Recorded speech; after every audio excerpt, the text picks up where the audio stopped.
I am very, very organized. You know that. And if you don't know, I do rank my palettes. Every palette is ranked in the categories of quality, color story, and personal excitement on a scale from 1 to 10. And that average out of the 3 ratings at the end defines what rank this is in my collection. So I like to quantify quality. And I just reached a certain state now with my eyeshadow collection that I can't fit more palettes in my shelf, and I do not want to buy another shelf so that I have an excuse to make it full. I actually want to follow that goal that every single eyeshadow palette in my collection, if I would pick this with a random palette picker, I would be happy to use this. And the palettes that I have here, 18 in total, are palettes where I am sure I will not have that feeling. And I will now go through this. In total, these 18 palettes are all either with a scoring below 8 out of 10, or they scored just in personal excitement less than 8 out of 10. And let's talk about all of them here, starting with the Tom Ford Electric Cherry Quad.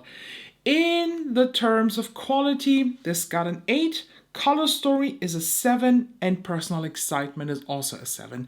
In total, this ranked therefore a 7.3 in my collection, and it survived so many declutters because this was limited, it's not available anymore, and because it's the better quality of Tom Ford.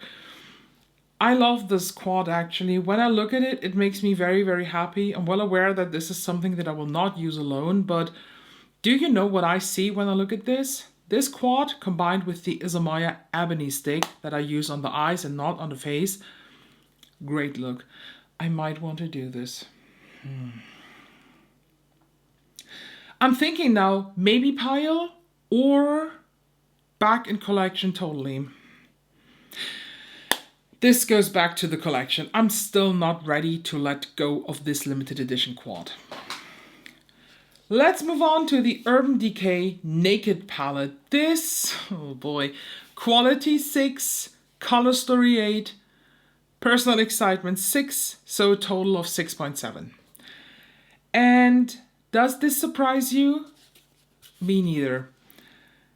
I do want to admit that this is a color story that I think makes absolutely sense, but the palette itself is just bad. I'm sorry, everybody who is holding on to this, and this is the new version from 2025 or 2024, everyone who's holding on to this, you are holding on to nostalgia, because Urban Decay sadly did not upgrade the formula in this. I do think this is the same formula as in 2010, and eyeshadow formulations, they have developed much further than this, so there is something soothing looking at this palette, a certain nostalgia that hits when I look at the palette, but just from the plain numbers, I know that I don't like this palette and I will not miss it once it's gone. I truly believe this palette will find a much better loving home with somebody else. So this is the first declutter. Yay! Moving on to a quad where I just need to make the decision. The Rowan 52 degree quad. This was already on the maybe pile in the beginning of the year. I put it back in the collection because of one shade, and that's that one up here. But I haven't touched it since then.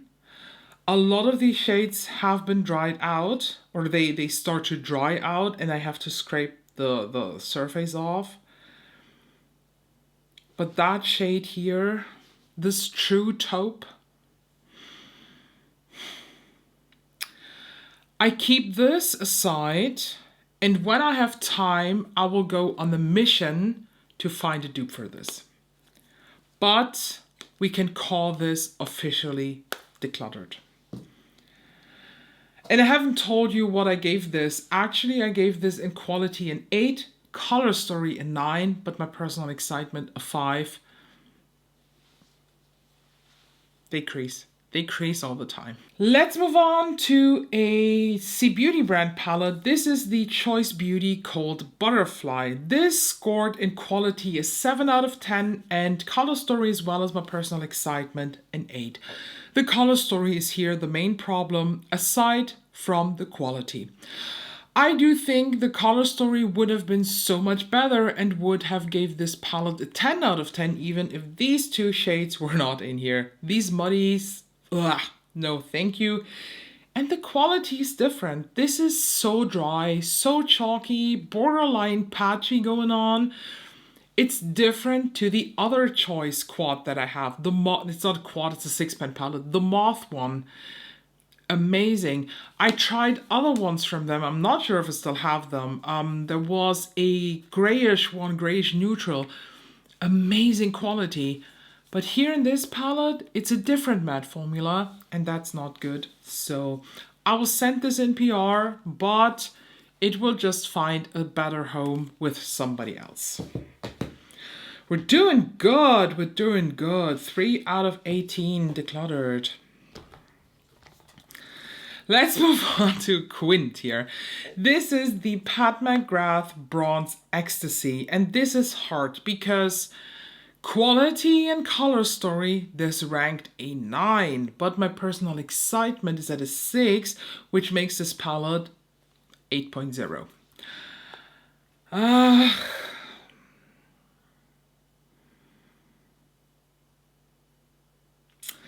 It was on the maybe pile already, and I wanted actually to declutter this and keep that shade here. This is Enchanted Bronze, but the eyeshadows are poured directly into this plastic, so you cannot pot this.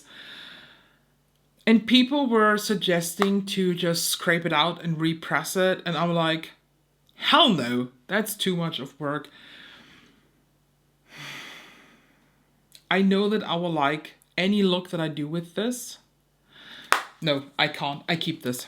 I cannot let go of this. I keep it. I know it's so boring, but I keep this. This palette I actually just bought this year. But I don't like it. It's really bad. It's the Cosmic Brushes This Season palette. And you know what? I'm tired of squinting my eye and trying to read off my tablet. So here is my glasses. You have to live with that now. Yeah. In quality, I gave this an 8. And color story as well as personal excitement, I gave this a 6. I have a review on this. I will link it down below. Whenever I have a review, I will link it down below to the palette so that you can watch it. But the problem just is this color story doesn't make sense. I love the first row, I love the second row, I love the fourth row, and I love the third row. And I don't know why I switched the last two up. But I love them individually. Together in one palette, I feel so thrown off and confused. But there are many awesome shades in here, and I love the quality of Cosmic Brushes or Cosmic Beauty.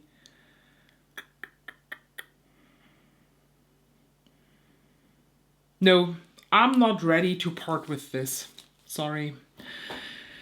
I have another one from Cosmic Brushes, Cosmic Beauty, where I have quality a 9, color story actually a no, wait, what? No. Let's circle back a moment. This palette is not only in total ranking below 8, it's below 7. This scored a 6.7 out of 10. No. You know what? I will let go of this season and just hope that this year's palette for holiday from them will be better. Moving on to the other palette. Quality 9, color story 9.5, but personal excitement is 7, which scores a 8.5 in total, but because of the low personal excitement, it's in here, and it's the Neutrals palette. The Neutrals palette, I have so many thoughts on this palette. It is a really good one, but it is a really boring one. But it is a really good one.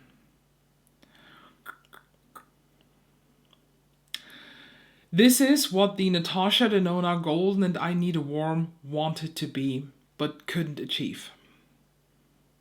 Ah, fuck it. I keep this. I keep the neutrals. Talking about Natasha Denona, we have a Natasha Denona palette here that... This is wild because we have quality a 7.5, color story a 7.5, and personal excitement a 7. And I just recently talked about this in my hits and skips for Natasha Denona. It's the Roxa palette. I know I say that wrong. Don't come at me. In total, this scores a 7.3, and the problem just is that the palette looks stunning. You would think, oh my god, Ella, cool toned lilacs? That must be so right up your alley. And it is. But so many repetitive shades, quality below average, awful. The palette is a complete fail in my opinion, and it makes me very, very sad to say so. But I also have the feeling like I didn't give this a fair shot because the Roxa palette was not featured in a full review video. So I haven't done my classical 3 or 4 looks with the palette review. I incorporated this in several single looks for Get Ready With Me's or a couple times outside of YouTube. So I think we have the first one. Yeah, this gets a maybe pile. I believe this deserves another fair shot. I still cannot recommend the palette because it's just not that good, but I want to decide if this is worth keeping or if we should let go of this. Then I have 2 palettes from the next up we have 2 palettes actually from Fluorosis, and the first one is their newest quad. They brought out 2 quads. One is Iris Twilight. I love that, and I didn't think that I would love this because it's warm browns with purples and yellow, and the combo is to die for. The other quad is the Peach Haze one, and the thing is, color story wise, I gave this a 7. My personal excitement is a 7, but the quality is a 9 out of 10. So it is a very good palette, but overall this scored a 7.7, and I said in my mini review of this that this is like a mini Makeup by Mario Ethereal Eyes or a mini I Need a Nude, and I have both of these. And I do believe that I have a friend actually who will get great looks out of this, so I will send this to her. She is going to love this, I'm pretty sure. She loves the I Need a Nude. She bought this because of me, so I assume that this is something that she might want to travel with because she does a lot of business traveling. The other palette from Fluorosis is also sent in PR, and this scored even worse. But it's the same thing again, not for the quality. The quality is a 9 out of 10, but color story and personal excitement here are at a 6 out of 10. So in total, this is a 7 out of 10 because this is just a warm toned, nearly all matte palette. This is a sequin, and this are shimmers. But this is the second one. I don't know what the name of this is. Yeah, I have noted it down. Oh no, I have. It's Retro Brown.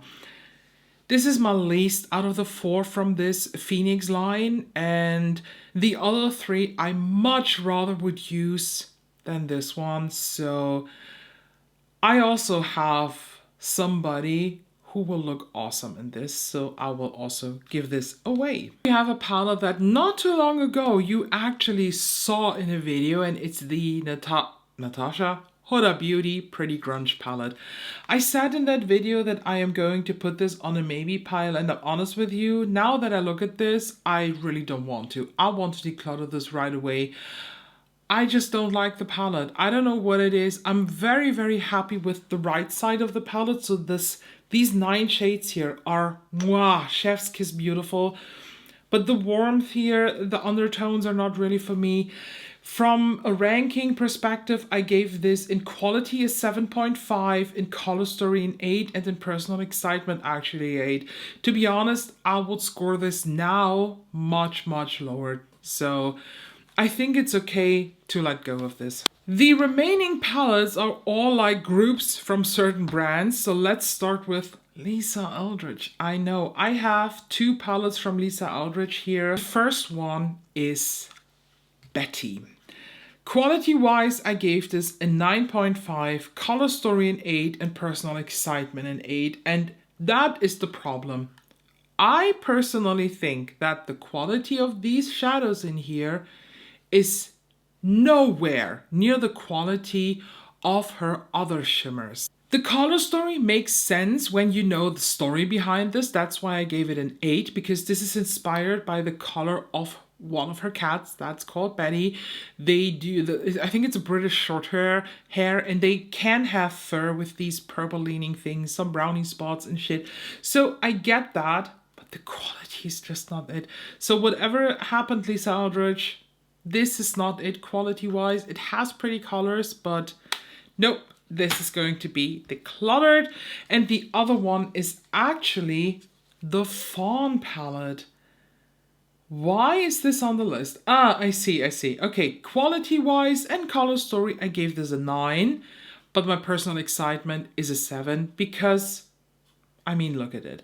But the thing is, this is a very, very beautiful true neutral for me, so I will keep this, honestly. Then we have two more Sea Beauty palettes. Both of them I got in PR, and one is the Cheer Yap Runaway Princess palette. This is a beautiful mix of warm and cool tones, and this is on the list because of the rating. The Runaway Princess scored in every single category for me a 7. So quality-wise, this is a 7 because some of these shimmers, in my opinion, do not perform the same way as others. The mattes are a little bit thin, they are a little bit hard to build up, so not for me. The color story is a 7 because I do like the color story, but I'm lacking, or the palette is lacking depth for me, and therefore my personal excitement is just not that low. While I do think if you're a neutral lover and you want to have the best of both worlds, this is exactly calling your name. I'm not the targeted audience for this, so I can let go of this. And the other one I have here is the Camellia in Snow. That actually hurts a little bit because quality-wise, I gave this an 8. Yes, this has better quality than the Runaway Princess. Then color story-wise, a 7.5 out of 10. Again, like the variety, but it's lacking depth in my opinion, and my personal excitement is at an 8. So in total, this is a 7.8, while the Runaway Princess is a 7. I don't want to keep this for the sake of having it in my collection so it looks good in the shelf. I just know for a fact that the looks are good, but none of the looks will wow me. So I need to declutter you. And last but not least, we actually have 3 Viseart palettes sitting here. Let's start with the first one. This got in quality an 8, in color story a 7, and in personal excitement an 8. So it's a total at 7.7. All of these are 7.7 for different reasons, and that is the Coyish. The Coyish palette is the take for Viseart on duochromes. Duochrome in Viseart language does not mean 2 shifts. It sometimes means a shimmer with different colored shimmer particles. The best eyeshadow in the Coyish palette is this one down here. This is the shade Transformation, and Viseart started to put a shade like this, like dirty oil spill puddle shades, in every single of their palettes. So I have this in the Ceranos too, in a different hue, maybe a little bit darker. So I let go of this. Then we have Cashmere and Cashmere Charmeuse. Let's start with the second one. This has in quality a 9. This is really good in quality. Color story is 7 and personal excitement is 7. And do you see that? We have another one of these oil puddle shades, but with less purple in it. The problem is with this palette, I believe that I haven't used it enough. The quality is wowing me, but the color story is a little bit off. But I kind of want to give this another go. Compared to the Cashmere, this one has in quality an 8. So yes, this is not as good in quality. But in color story, this has an 8. And in personal excitement, this has a 7. So holding them up side by side, I do like the color story of this one more than this. But the Cashmere was one of the first that I tried and I really liked it. Both will go to the maybe pile. I think I did a great job. Out of these 18 palettes, I decided to declutter 1, 2, 3, 4, 5, 6, 7, 8, 9, 10, 11. We have 3 maybe pile and the rest goes back into the collection. Honestly, I feel very relieved. I highly suggest just do a mid-year small declutter, just things that don't give you joy. Look at them, decide, hey, do I really want to keep this? Do I want to give it another shot? Or am I emotionally ready to let go? If you do this, let me know what was your latest declutter. What are you planning to declutter? I'm very, very curious. And thank you as always so much for watching. Make sure to subscribe to never miss any of the other upcoming videos.